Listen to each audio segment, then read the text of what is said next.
فرمایا کہ قرآن نے تو کہا تھا کہ تمہیں اسی لیے بھیجا گیا تم لوگوں کو بھلائی کا حکم کرو اور برائی سے روکو۔ اللہ کے نبی نے فرمایا ایک زمانہ وہ آئے گا لوگ اچھائی کا حکم کرنا بند کر دیں گے اور برائی سے روکنا بند کر دیں گے۔ تمہاری نگاہوں کے سامنے نوجوان بھانگ کی سگریٹ پی رہا ہے، تمہاری نگاہوں کے سامنے شراب پی رہا ہے، عیاشی کر رہا ہے، زناکاری کر رہا ہے، لیکن کسی کی ہمت نہیں ہوتی ہے کہ وہ اس کو منع کر دے۔ نہیں کر سکتا ہے، کیوں؟ جانتا ہے کہ اگر تو نے اس کو منع کیا تو لڑنے مرنے کے لیے تیار ہو جائے گا۔ فرمایا ایک زمانہ ایسا آئے گا کہ لوگ اچھائی کا حکم کرنا اور برائی سے روکنا بند کرنے کے شاید آ گیا۔ دیکھ لو، ایک زمانہ وہ تھا، آپ نے دیکھا ہوگا کہ اگر کسی خاندان کا کوئی بچہ گڑبڑ کر رہا ہے، خاندان کے کسی آدمی نے اس کو دیکھ لیا تو ڈر کے یا تو وہ بچہ ہی بھاگ جایا کرتا تھا، نہیں تو خاندان کا بڑا آدمی منہ پہ تماچے مارتا ہوا گھر تک لاتا۔ چھوڑ دو خاندان والوں کو، اس کا حقیقی چچا تایا اس بچے کو کچھ کہہ کے دیکھے، اگر اس کی اماں نے گھر میں اس کو گھسنے دیا تو پھر کہنا۔ بڑی عجیب و غریب کیفیت۔ اللہ کے نبی سے صحابہ نے عرض کیا اللہ کے نبی ایسا بھی ہوگا؟ آپ نے فرمایا اس سے بھی زیادہ سخت ہوگا۔ کیا کہ تم برائی کا حکم کرو گے اور اچھائی سے روکو گے۔ گاؤں کا ذمہ دار ہے، محلے کا چودھری ہے، پردھان ہے، وہ جانتا ہے کہ میرا بچہ سراسر غلطی کے اوپر ہے، بیوی کو پریشان کرتا ہے، یہ خاندان والوں کو دکھ کرتا ہے، چوری کرتا ہے، ڈکیتی کرتا ہے، بیوی کو روزانہ مصیبتوں میں مبتلا کرتا ہے۔ بیوی کے گھر والے آئے، باپ اپنی مونچھوں کو تاؤ دے کے کہہ رہا ہے کہ ڈرنے کی ضرورت نہیں، جب تک میں زندہ ہوں 1 بیگھہ نہیں 10 بیگھے بھی بکے گی بیچ دوں گا، لیکن گھبرانے کی ضرورت نہیں۔ کر جو تجھے کرنا، کر جو تجھے کرنا ہے کر لے۔ مٹ گئی برادری، تباہ ہو گئی، ذلت اور رسوائی کا توق پڑ رہا ہے گلے کے اندر۔ سوچنے اور سمجھنے کی ضرورت ہے۔ مقدمے آ کے دیکھو، شاید کوئی گھر ایسا ہوگا کہ جس کے اوپر مقدمہ ہے، اور اس سے آگے بڑھو اپنی ناک کو اونچا کرنے کے لیے اپنے بچوں کے ہاتھ میں کٹورا دے گا، سمجھ رہے ہیں؟ لیکن اپنی ناک کو اونچا کرنے کے لیے زمین کو بیچے گا، جائیداد کو بیچے گا، کچھ بھی کرے گا، شادی اور بیاہ میں اتنا خرچ کرے گا کہ شریعت کو بھی ایک طرف اٹھا کے ڈال دے۔ سمجھ غور کر دو۔ ابھی میں آپ کو بتاؤں، آدمی بچی بھی اسی کی ہے اور بچہ بھی اسی کا ہے، کسی اور کی بچی کسی اور کی ہوتی ہے، بچے اس کے ہوتے ہیں، بتاؤ ایمانداری سے۔ جس باپ کے یہاں 3 لڑکے ہیں 1 لڑکی ہے، کم سے کم کتنا 10 لاکھ سے کم کوئی شادی نہیں کر رہا ہے اس دور میں، ہو رہا ہے۔ اس کے بعد اور اپنی زمین اور جائیداد کو گروی رکھنے کی بیچنے کی کوشش کرے گا۔ علماء سے پوچھ لو، ہم سب کے بڑے ہیں، حضرت مولانا عبدالرزاق صاحب، ان سے معلوم کرو اس لڑکی کے حصے میں جتنی زمین وراثت میں اس کو ملنی چاہیے 2 بیگھے 4 بیگھے، اگر وہ وراثت کا حصہ اس لڑکی کو دے دے اور دلہا میاں سے صاف لفظوں میں کہہ دے میاں تم سیدھے سادے طریقے پر شادی کر لو اور اس کے حصے میں یہ 5 بیگھے زمین آ رہی ہے، میں تم کو دینا چاہتا ہوں، ایمانداری سے بتاؤ کوئی منع کرے گا؟ 10,000 آدمیوں کو کھانا کھلایا، آگے گالی دیتے ہوئے جا رہے ہیں کہ چاٹ تو بڑھیا نہیں تھا، چھولے خراب پیدا ہوا اور جو حق تھا نا بچی کا، جو حق باپ کے اوپر ہے وہ اس کو نہیں دے گا تو اللہ کے یہاں پکڑ ہوگی وہ آدمی۔ دیکھتے چلو ایک آدمی نے بچی کو پڑھایا، پڑھ گئی، جوان ہو گئی، شادی کے پیغام آنے لگے۔ ادھر ہمارے حضرت مولانا مرشدین صاحب بیٹھے، ادھر حضرت جی بیٹھے، سب نے پیغام پہنچائے کہ لڑکی بھی خوبصورت ہے، امیر باپ کی شہزادی ہے، ہم اس لڑکی کا اپنے یہاں رشتہ کر لیتے اپنے بچوں سے۔ لیکن ہر باپ کی خواہش یہ ہوتی ہے کہ وہ کسی مالدار گھرانے میں اپنی بچی کی شادی کرے۔ ہو گئی شادی، کیا ہوا؟ 10 آدمی 20 آدمی سب سے پہلے بچی کو دیکھنے کے لیے آئیں گے۔ مصیبت آ رہی ہے، پریشانی ہے، کچھ کتنا خرچ ہوئے گا؟ کم سے کم تو ایک دن میں نے اپنے گاؤں میں دیکھا اور سنا، میں نے کہا بھائی کتنے دیکھ چل رہی، کہا جی بچی کو دیکھنے کے لیے 70 آدمی آ رہے ہیں۔ مرو گے نہیں، بیٹو گے نہیں تو کیا ہوگا؟ اب اس کے بعد سگائی کا نمبر آتا ہے۔ ایک زمانہ وہ تھا کہ جتنی ساس کو ٹول اور زیور دیا جاتا تھا، اتنے زیور میں بچیوں کی شادی ہو جایا کرتی تھی۔ آج ساس کا زیور الگ ہے، سمجھ رہے؟ نندوں کا الگ ہے، نندوں کے ساتھ ساتھ ساس کی ساس کا الگ ہے، بھابھیوں کا الگ ہے، بچیوں کا الگ ہے۔ اور 50-60 آدمی جو شادی سگائی میں جاتے ہیں، سب کو کم سے کم ایک کمبل اور 1,000 روپے بھی چاہیے، سمجھ رہے؟ اب اس کے بعد اس آدمی نے ایک امیر گھرانے میں شادی کرتی، لاکھوں کی تعداد ہوگی شادی، سگائی ہو گئی۔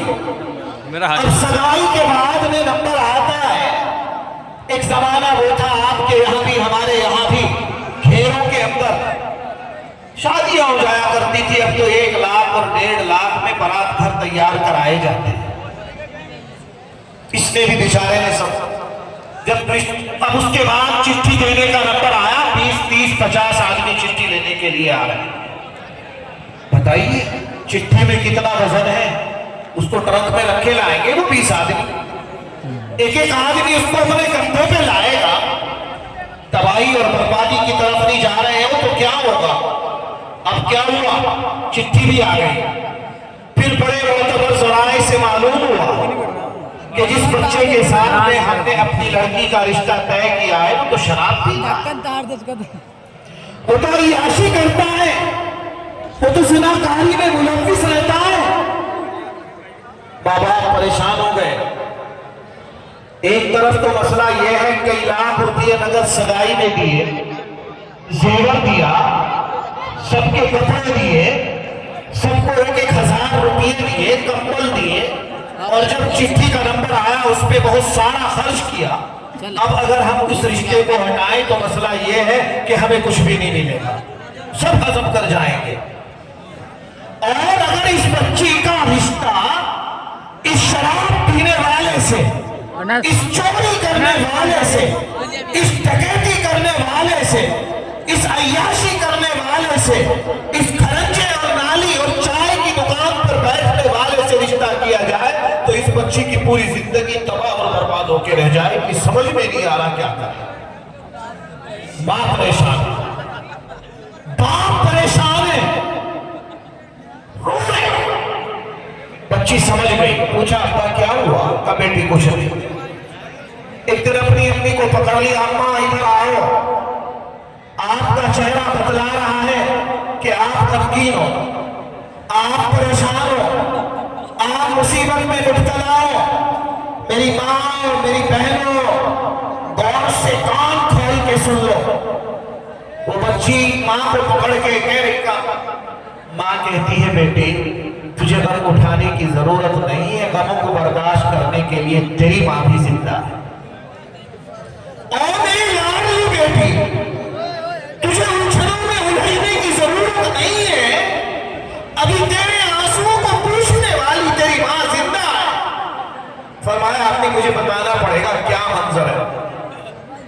بچی نے ضد کی، ماں نے کہا پھر بیٹی سنو، کہا کیا؟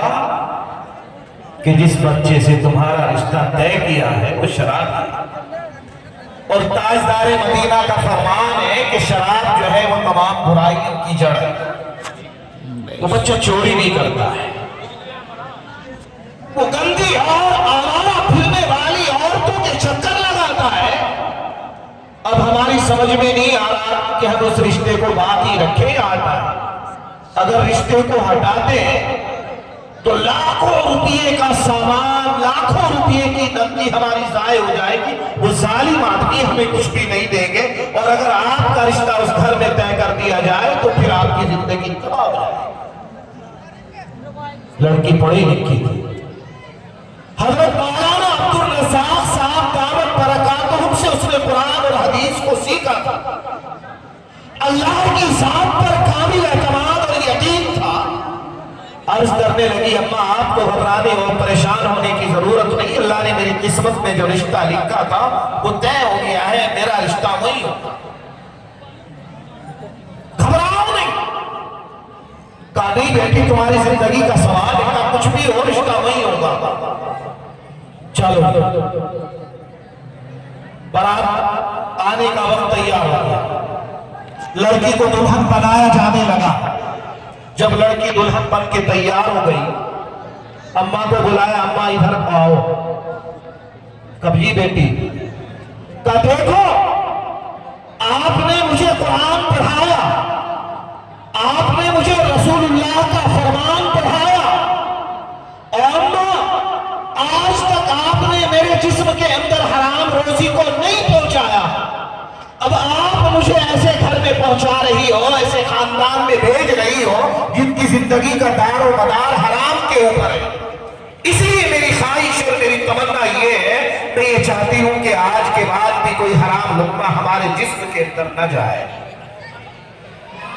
اے لوگوں کے مال کو ہڑپ کرنے والوں، اے لوگوں کی ڈول کاٹنے والوں، زمین جائیداد پر ناجائز قبضہ کرنے والوں، دیکھتے جاؤ۔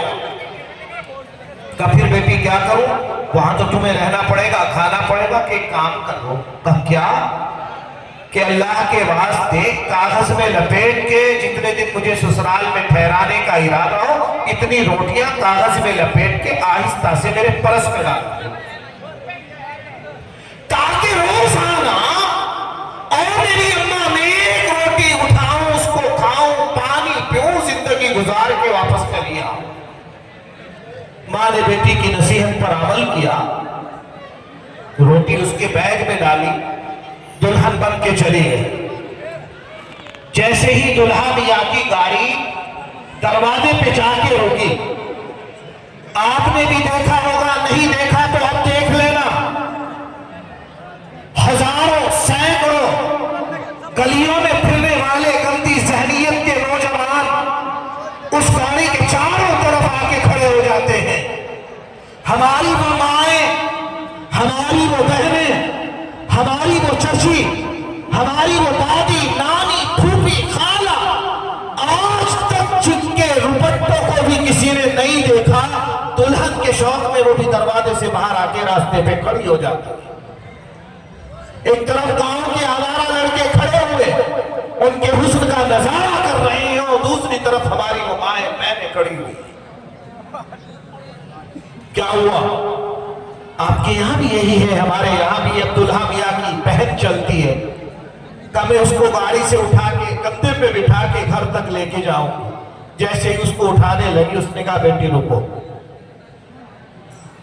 رک جاؤ، اللہ نے مجھے تو ٹانگ دی ہے، اللہ نے مجھے تو ہاتھ دیے ہیں، اللہ نے مجھے صحت دی ہے، تندرستی دی ہے، آپ کو گھبرانے کی ضرورت نہیں، میں خود چل کے جاؤں۔ جب اس دلہن کی زبان سے لوگوں نے یہ الفاظ سنے، کہنے لگے میاں دلہن تیز ہے، تیز ہے، دلہن تو بولتی نہیں ہے تو بول رہی ہے۔ لیکن اس نے ایک نہ سنی۔ نوجوانوں، پیارے بچوں، اب کیا ہوا؟ اس کے بعد میں وہ گھر میں داخل ہو گئی، ایک لڑکی کو بلایا، محترمہ ادھر آؤ، میں اس گھر میں اجنبی ہوں، میں اس گھر میں پرائی ہوں، میں اس گھر کے اندر پہلی بار داخل ہو رہی ہوں، مجھے نہیں پتا ہے کہ مصلی کہاں ہے، میں نہیں جانتی ہوں کہ جانماز کہاں ملے گی، مجھے خبر نہیں ہے کہ وضو کے لیے مجھے پانی کا انتظام کہاں ملے گا، اور میری بہن راستے میں میری ایک نماز قضا ہو گئی ہے، میں چاہتی ہوں کہ سب سے پہلے اپنی اس نماز کو ادا کر۔ اب وہ لڑکی پانی کا انتظام کرنے لگی۔ اب تو دلہا میاں کی امی، پھوپھی، خالہ، نانی، چچی ایک دوسرے کے منہ کو دیکھ رہی ہے، ایک دوسرے کے چہرے کو تک رہی ہے، زبان سے نہ نہیں دل سے، اور بہت سی تو زبان سے کہہ رہی ہے میاں تم دلہن لائے ہو گھر میں یا حجن لائے؟ دلہن ہے یا حجن لائے ہو؟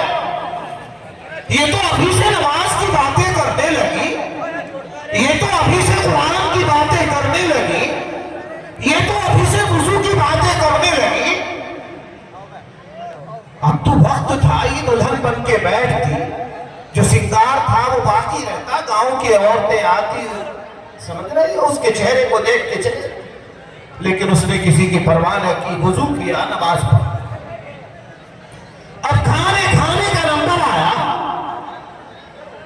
غریب سے غریب، یہ تو مالدار گھر میں اس کی شادی ہوئی، غریب سے غریب گھر میں مرغ ہوتا ہے، بریانی ہوتی ہے، قورمہ ہوتا ہے۔ دیکھا نہیں مولوی بیچارے کچھ بھی کھائیں تو ان کے اوپر یہی ہے کہ مرغے توڑ کے نکل رہے ہوتا ہے، چاہے وہ چٹنی کھا کے آ رہے گھر سے، لیکن مسئلہ یہی ہے۔ اور کھائیں کیوں نہ، ایمانداری کی بات یہ ہے، جب جانتے ہو نا، جب مدرسے میں پڑھتے ہیں کبھی کبھی کھانا ایسا ہوتا ہے کہ علماء بیٹھے وہ یوں کہتے ہیں کہ مطبخ کے شوربے سے وضو کرنا بھی جائز ہے۔ پانی الگ ہے، دال الگ ہے، گوشت الگ ہے، پانی الگ، اس طرح کا ہوتا ہے کہ قسمت میں کھا رہا۔ تو یہ تو مالدار آدمی کا ساری غذائیں دسترخوان پہ رکھی ہوئی ہے۔ دلہا میاں کی امی آئی، کہا محترمہ سنو، چلو گھر میں چلی جاؤ، کھانا کھا لو۔ اس لڑکی نے نگاہ اٹھا کے دیکھا، دسترخوان کے چاروں طرف موٹے تازے چند نوجوان بیٹھے ہوئے ہیں۔ فرمایا اماں یہ کون ہے؟ عرض کیا جانتی نہیں ہے؟ کہا نا مجھے تو پتا نہیں، میں تو پہلی بار آئی ہوں کہ یہ نیلی سیٹ میں جو ہے یہ تمہارے دیور ہے۔ کہا یہ کالی والے تمہارے ماموں کے لڑکے ہیں، یہ پیلی والے تمہارے پھوپھا کے لڑکے ہیں، یہ کالی والے جو ہیں وہ تمہارے ہمارے رشتے دار ہیں، وہ ہیں، اور یہ جو ادھر بیٹھے ہوئے ہیں نا یہ ہمارے محلے والے بیچارے بہت تعلق رکھتے، کہہ رہے تھے کہ جی دلہن کے ساتھ پہلی بار کھانا بیٹھ کے ہم کھائیں گے۔ تو مولانا اللہ ان کی عمر میں برکت کے جیسے کسی عالم نے اس کو تو قرآن پڑھایا تھا، حدیث پڑھایا تھا۔ ایک بات میں آپ کو آگے چل کے یہ بتاؤں، ایمانداری سے بتاؤ، جب دلہن کے ساتھ بیٹھ کے کھانا آپ کھاؤ گے، دلہا بیچارہ دوسرے کمرے میں ہوگا تو محبت کس سے ہوگی؟ بولو، سچ کہہ رہا ہوں، میں سچ کہہ رہا ہوں، مذاق نہیں، حقیقت کہہ رہا ہوں۔ اس لڑکی نے کہا اماں کان کھول کے سنو، میں نے اماں عائشہ صدیقہ رضی اللہ تعالیٰ عنہ کی زندگی کو پڑھا ہے، سنا ہے، اچھی طرح سے میں نے جانا ہے۔ وہ فرماتی کہ اللہ کے نبی علیہ السلام گلاس میں منہ لگا کے جس جگہ پیتے تھے میں پیتا تھا، اور جس جگہ میں منہ لگا کے پیتی تھی اللہ کے نبی میرے شوہر اس جگہ منہ لگا کے پیتے تھے۔ اگر آپ مجھے کھانا کھلانا چاہتی ہو، اٹھاؤ ان سب کو، بھگاؤ کمرے سے، دسترخوان کو خالی کرو، میرے شوہر کو میرے قریب بلاؤ، اس کے ساتھ میں بیٹھ کے کھانا کھاؤں گی۔ ان آوارہ اجنبی پرائے لوگوں کے ساتھ میں نے بیٹھ کے کھانا کھانے والی نہیں۔ ماں نے کہا بھئی کہ تو رشتہ داری کو بھی ختم کرائے گی، کس مصیبت سے پالا پڑ گیا، لیکن اس نے ایک نہ سنا۔ بلا آخر اماں بھی، ماں بھی، باپ بھی مجبور ہو گئے، اور آہستہ سے اس کے شوہر کو بلایا، اور بلانے کے بعد کہا میاں بس اب تو ہم تو عاجز ہو گئے، تم ہی دیکھ لو کیا کہنا چاہتی ہے۔ اس نوجوان لڑکی نے جس کی زندگی میں قرآن تھا، جس کی زندگی میں اللہ کے نبی کا فرمان تھا، آہستہ سے اٹھی، اٹھنے کے بعد میں اس نے دروازے کو لگایا اور اپنے شوہر کے سامنے با ادب ہو کے بیٹھ گئی، عرض کیا محترم میں آپ کی بیوی بن کے آئی، اور میرے آقا میں آپ کی شریکہ حیات بن کے آئی ہوں، میں آپ کو عزت دینے کے لیے آئی ہوں، میں آپ کی زندگی کو بنانے کے لیے آئی ہوں، میں آپ کو ذلیل اور رسوا کرنے کے لیے نہیں آئی ہوں۔ کہا میں سمجھا نہیں کیا کہنا چاہتی ہوں۔ کہا میں یہ کہنا چاہتی ہوں، غصہ مت ہونا۔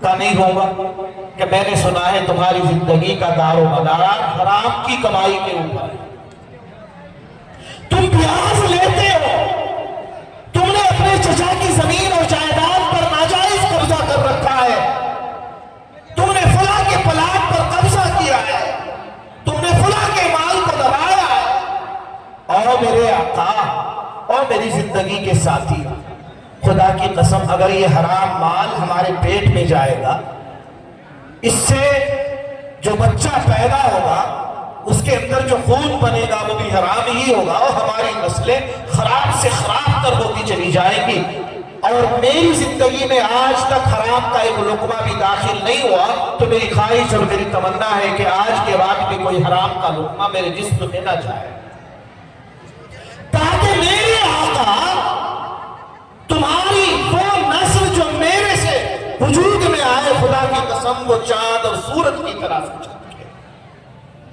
سمجھ رہے ہو؟ کہ پھر کیا؟ کہ دیکھو تم تو مرغ کھا لو، بریانی کھا لو، قورمہ کھا لو۔ آہستہ سے وہ بیگ اٹھایا، اور بیگ اٹھانے کے بعد میں اس روٹیوں کو کھولا اور عرض کیا میں ایک روٹی کھاؤں گی، پانی پی لوں گی، کسی کو پتہ بھی نہیں چلے گا، اس طرح ہماری زندگی گزر جائے۔ اللہ کی اس نیک اور پاکیزہ بندی کی زبان سے جب اس شخص نے ان کلمات کو سنا، دل پسند، آنکھوں میں آنسو آ گئے اور رونے لگا۔ عرض کیا ہے میری محترمہ، خدا کی قسم جب تو ایک عورت ہو کے خدا سے اتنا ڈرنے والی ہے، اللہ کے سامنے اتنا رونے والی ہے، تو میں تو مرد ہوں، مجھے تو تجھ سے بھی زیادہ کا سون۔ جب یہی ہے کہ تو میری نسل کی حفاظت کرنا چاہتی ہے، میں بھی آج سے پکی سچی توبہ کرتا ہوں۔ آج تک جو کچھ ہوا سے ہوا، آج کے بعد میں حرام لقمے کو اپنے پیٹ کے اندر جانے نہیں دوں گا۔ دونوں میاں اور بیوی نے اس سوکھی روٹی کو کھایا اور نکل کے چلے۔ اس پورے منظر اور پورے واقعے کو کوئی روشن دان سے دیکھ رہی تھی، کوئی کھڑکی سے جھانک کے دیکھ رہی تھی عورت، کوئی دیوار سے لگا کے کان سن رہی تھی۔ جب وہ لڑکی اور وہ لڑکا دونوں باہر نکل کے آئے، سارے کے سارے با ادب ہو کے بیٹھ گئے۔ اللہ ہماری قسمت کہ تو نے ہمارے گھر میں اللہ کی نیک اور پاکیزہ بندی کو بھیج دیا۔ عرض کیا ساس نے محترمہ، اے میری پیاری بیٹی، خدا کی قسم واقعی جو تو کہہ رہی ہے وہ سچ ہے، آج سے ہمارا پورا گھرانہ جو ہے وہ توبہ کرتا ہے، حرام نہیں کھائے گا۔ پیٹ پہ پتھر باندھنے کی ضرورت پڑے گی تو پیٹ پہ پتھر باندھے گا، بھوکا رہے گا، مزدوری کرے گا، اور آج تک ہم نے جس کے مال کو دبایا ہے سب کو واپس کرے گا۔ اللہ کے نبی کا فرمان ہے، لوگوں تمہاری اس وقت کیا کیفیت ہوگی، تمہارے نوجوان نافرمان ہو جائیں گے، تمہاری عورتیں سرکش ہو جائیں گی۔ اس لیے ضرورت ہے، وقت کا تقاضا ہے کہ ان مدارس اسلامیہ اور مکاتب دینیہ کو اپنے لیے، آنے والی نسلوں کے وجود کے لیے اور ان کے ایمان اور ان کے دین کی بقا کے لیے اتنا ضروری سمجھو، اتنا اپنے لیے روٹی اور روزی کو ضروری سمجھو۔ کیا ضرورت پڑی تھی تاجدار مدینہ محمد عربی صلی اللہ علیہ وسلم کو بھوکا رہنے؟ جانتے ہو جب اللہ کے نبی دنیا میں تشریف لائے، مکہ المکرمہ میں جتنے اچھے نام تھے وہ سارے اللہ کے نبی کو دے رکھے تھے۔ لوگ اتنا ادب، اتنا احترام کیا کرتے تھے کہ اگر کسی کو کہیں جانا تو اپنی بچی کو، اپنی بیٹی کو، اپنی ماں کو، اپنی بہن کو اللہ کے نبی کے گھر چھوڑ کے چلے جاتے. اور یہی نہیں، ایک مرتبہ تو سارے مشرکین عرب نے میٹنگ کی اور اللہ کے نبی کی خدمت میں آئے اور عرض کیا اللہ کے نبی اس کام کو چھوڑ، آپ کو مال و دولت کی ضرورت ہو تو سارے مکہ المکرمہ کا خزانہ آپ کے قدموں میں لا کے ڈال دیں گے. کسی حسین خوبصورت لڑکی کی ضرورت ہو، آپ ایک نگاہ اٹھا کے جس کی طرف کو دیکھیں گے آپ کی دلہن بنا دی جائے. سرداری چاہتے ہو تو آج سے پورا عرب آپ کو اپنا سردار مقرر کیے دیتا ہے. اللہ کے نبی علیہ السلام نے فرمایا مجھے اس کی ضرورت ہے، تم میرے ایک ہاتھ میں چاند اور ایک ہاتھ میں سورج بھی لا کے رکھو گے تو بھی میں اپنے اس کام سے رکنے والا نہیں. کوئی تو وجہ ہوگی کہ اس دین کی خاطر اللہ کے نبی علیہ السلام نے کتنی مشقت اور پریشانیوں کو اٹھایا اور ہم تک پہنچایا. ابو بکر صدیق رضی اللہ تعالیٰ اللہ کے نبی علیہ السلام کی خدمت میں حاضر ہوئے. اللہ کے نبی نے ابو بکر صدیق کے چہرے پہ نظر ڈالی، آنکھوں میں آنسو آ گئے، رونے لگے. فرمایا اے میرے ابو بکر، تم تو مکہ المکرمہ کے سردار تھے، اور میرے ابو بکر تم تو مکہ المکرمہ کے رئیس اور مالدار تھے. اے ابو بکر تمہارے ایک اشارے پر لوگوں کی گردنیں جھک جایا کرتی تھی. آج اسلام کی وجہ سے، آج قرآن کی وجہ سے، اللہ کے نبی کے فرمان کی وجہ سے تمہاری کیفیت یہ ہے کہ تمہارے جسم پر کپڑے نہیں، ٹانٹ کا لباس پہنے ہوئے، بٹن نہیں، بٹن کی جگہ پہ کیکر کے کانٹے لگائے ہوئے ہو. اللہ کے نبی آنکھوں میں آنسو ہیں، رو رہے ہیں. اللہ تبارک و تعالیٰ نے جبرائیل علیہ السلام کو فوراً بھیج دیا، جاؤ میرے نبی سے سلام عرض کرو اور ابو بکر صدیق رضی اللہ تعالیٰ عنہ سے سلام کرو، اور اللہ کے نبی سے پوچھو کہ ابو بکر سے پوچھے وہ اس حال میں مجھ سے راضی بھی ہے کہ نہیں. اللہ کے نبی نے جبرائیل علیہ السلام کا پیغام ابو بکر کو دیا. ابو بکر نے کہا اللہ نے میرا نام لے کے کہا، کہاں تمہارا نام لے کے کہا ہے؟ سمجھ رہے ہو؟ فرمایا ہے اللہ کے نبی غمزدہ ہونے کی ضرورت نہیں، اوپر کو نگاہ اٹھاؤ. مسلمانوں، اللہ کے نبی نے حضرت جبرائیل علیہ السلام کی طرف دیکھا تو جبرائیل علیہ السلام بھی ٹانٹ کا لباس پہنے ہوئے، بٹن کی جگہ پہ کانٹے لگائے ہوئے. یہی نہیں، فرمایا اے محبوب رب العالمین، آج تمہارے ابو بکر کی ابتدا میں اللہ نے آسمان کے تمام فرشتوں کو حکم دے دیا ہے کہ میرے ابو بکر نے قرآن کے لیے، میرے نبی کے پیغام کو عام کرنے کے لیے اپنی زمین، اپنی جائیداد، اپنے مال، اپنے دولت، اپنی بچے، اپنی بیوی سب کو قربان کر دیا ہے. آؤ میرے ابو بکر کی ابتدا میں تم سب فرشتے بھی ٹانٹ کا لباس پہنے. کیا ضرورت پڑی تھی ابو بکر کو سارا مال، ساری دولت اللہ کے نبی پر نشاور کر دی؟ سمجھ رہے ہو؟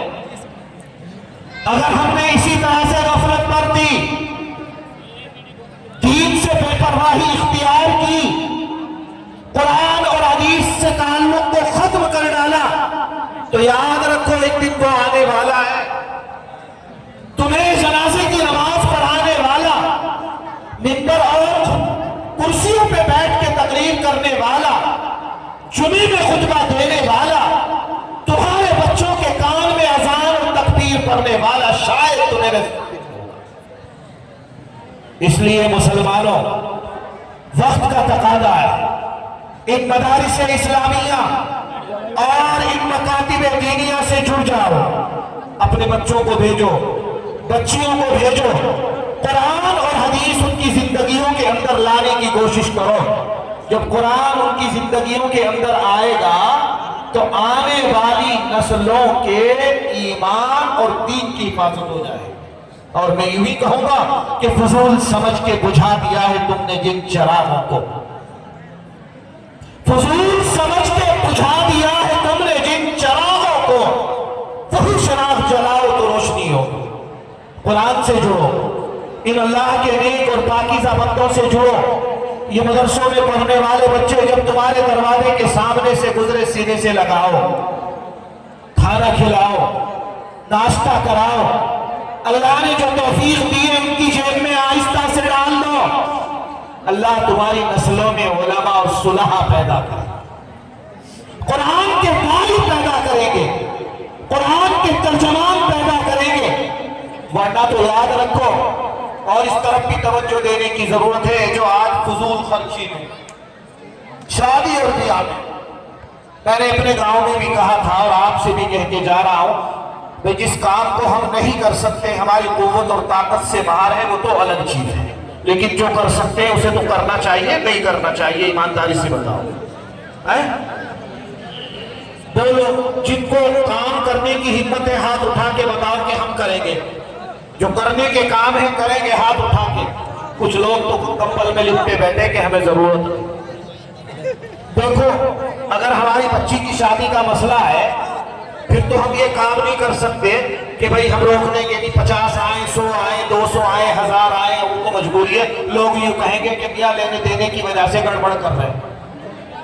لیکن اگر مسئلہ ہمارے بچے کا ہے، ہمیں اپنے بچے کی سگائی کرنی ہے، شادی کرنی ہے، اس میں تو ہم جو چاہے کر سکتے کہ نہیں کر سکتے۔ برات پہ پابندی لگاؤ، 5 آدمی جاؤ، دوسرے کے گھر لے جا کے چڑھا رہے، خود ولیمہ کر کے کھلاؤ نا۔ 50 60 آدمی بچی کو دیکھنے اور سگائی کے لیے جا رہے ہیں، اس پہ روک لگاؤ۔ ابھی اس پہ روک نہ لگاؤ، جو آ رہے اس پہ روک نہ لگاؤ، تو اپنے جانے پہ روک لگاؤ۔ اور ایک سال تو خود چرچا ہو جائے گی، پیسانی کے اندر مسئلہ یہ ہے۔ مفتی کے مول پہ صدقی روز آنا سننے میں آ رہا کہ فلاں کے ساتھ میں بھاگ اس کا پڑ گیا، فلاں کے ساتھ میں چلی گئی، فلاں کے ساتھ میں یہی ہے کہ بیچارے کے پاس اتنا مال نہیں، اتنی دولت نہیں، اتنا خزانہ نہیں، اس سے وہ لوگوں کے خرچ کو برداشت کر سکے۔ تو پہلے یہ سلسلہ لے کے چلو کہ ہم 5 آدمی سے زیادہ سگائی میں نہیں جائیں گے، سمجھ رہے ہو؟ چٹھی کے لیے صرف 1 آدمی متعین کیا جائے گا، برات میں بھی 5 7 10 آدمی سے زائد نہیں جائیں گے، سمجھ میں آئی؟ اور اپنی بچی کو آپ کسی بھی گاؤں میں جاؤ، کسی بھی علاقے میں جاؤ اور یوں کہو میاں ہمیں 4 بیگھے زمین بچی کے نام پہ آتی ہے، وراثت میں شریعت نے اس کو حق دیا ہے، ہم وہ دیں گے، چاہے تو تم اس کو برات میں خرچ کرا لو، چاہے لوگوں کو بدلے کہاں سے سامان میں خرچ کرا لو، وہ 4 بیگھے بیچ کے ہمیں سب کچھ کرنا۔ ایمانداری سے بتاؤ، کوئی تیار ہوگا کہ اس کو بیچ کے لگاؤ یا یہ تیار ہوگا کہ وہ ہمیں دے دو؟ تم اپنے حق سے بھی نکل جاؤ گے، جو تمہارے اوپر ذمہ داری ہے اس کو بھی پورا کر دو گے، اور وہ بچہ جو ہے اس لیے یہ چیزیں جب ہی آئے گی کہ جب ہماری زندگیوں میں دین اور آپ کا گاؤں جو ہے نا، تو پھر نہیں تو وہ حضرت علامہ رفیق احمد صاحب اللہ ان کی قبر کو منور فرمائے، ان کے درجات کو بلند فرمائے، پوری برادری کے اندر رات دن صبح اور شام لگے رہتے تھے۔ اب ان کے بعد میں ان کے ساتھ کام کرنے والے ہمارے محترم جناب حضرت مولانا عبدالرزاق صاحب ہیں، میں ان سے بھی گزارش کروں گا کم از کم اپنے گاؤں سے اس کام کی شروعات کریں، چند علماء کی کمیٹی بنائیں، جتنے مقدمات آپس میں ایک دوسرے کے خلاف ہو رہے ہیں، میں سمجھتا ہوں کہ اگر مولانا کسی کے دروازے پہ جا کے کہیں گے میاں اللہ کے واسطے تم اپنے مقدمے کو واپس لے لو، تو شاید بھی کوئی ایسا نالائق انسان ہوگا جو ان کے کہنے سے مقدمے کو واپس نہیں لے گا۔